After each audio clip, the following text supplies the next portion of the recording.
राजकुमारी के रूप यौवन पर आसक्त हो दैत्य दंभिकासुर उसे अपनी गुफा में उठा ले जाता है। राजकुमारी चंद्रकला का रो रो कर बुरा हाल था। उस बेचारी की तो किस्मत ही खोटी थी। कितने सालों तक वो उस नाग के चंगुल में फंसी रही। कुछ ही दिन पहले नाग से आजाद हुई थी। सोचा अब जिंदगी अच्छे से गुजरेगी, पर अब दैत्य दंभिकासुर ने उसे अपनी गुफा में ला पटका। ना तो उसके आंसू रुकने का नाम ले रहे थे और ना वो किस्मत को कोसने से। उसकी मनमोहक सुंदरता से अभिभूत दैत्य ने उसके साथ किसी प्रकार का बल प्रयोग नहीं किया। वह उस अद्भुत नारी को जबरदस्ती नहीं बल्कि उसकी सहमति से प्राप्त करना चाहता था। दंभिकासुर ने राजकुमारी से कहा, या तो तू अपनी मर्जी से मेरे साथ रहने के लिए सहमत हो जा, अन्यथा आजीवन तू ऐसे ही मेरी कैद में सड़ती रहेगी। दैत्य की बात सुन राजकुमारी चंद्रकला गुस्से से रोती हुई बोली, मैं तुम्हारे साथ रहने से पहले मरना पसंद करूंगी, और अगर तुम ये सोचते हो कि तुम मुझे यहाँ उठा लाए तो मैं तुम्हारी हो गई तो ये तुम्हारी सबसे बड़ी भूल है। मेरा पति मुझे ढूंढते हुए यहाँ जरूर आएगा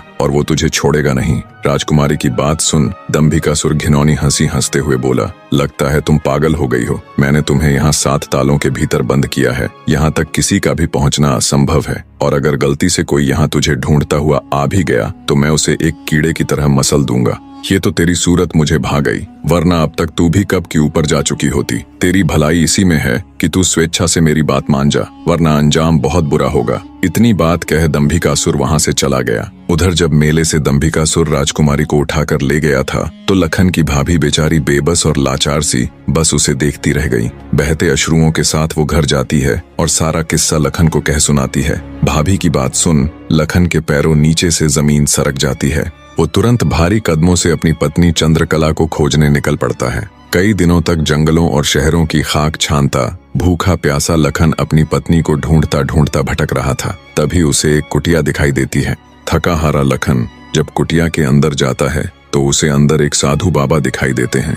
लखन उनको प्रणाम कर वहीं बैठ जाता है। लखन की हालत देख महात्मा जी ने पहले उसे अच्छे से जलपान कराया और फिर बोले, बेटा तुम कौन हो और यहाँ जंगलों में क्यों भटक रहे हो। तब लखन महात्मा जी को अपनी सारी व्यथा कह सुनाता है।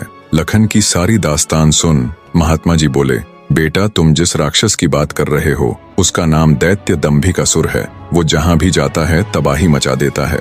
आज तक उसे कोई भी परास्त नहीं कर पाया। जिसने भी उससे मुकाबला करने की कोशिश की वो पत्थर का बन गया। इसलिए मेरी सलाह मानो और वापस अपने घर लौट जाओ, इसी में तुम्हारी भलाई है। उसके पीछे जाकर क्यों अपने प्राण गंवाते हो। साधु की बात सुन क्षण भर के लिए लखन सन्न रह जाता है। थोड़ी देर बाद धड़कते दिल के साथ उठकर वो महात्मा जी के चरण पकड़ लेता है। उसकी आंखों में डर और साहस के मिश्रित भाव थे। बने रहे।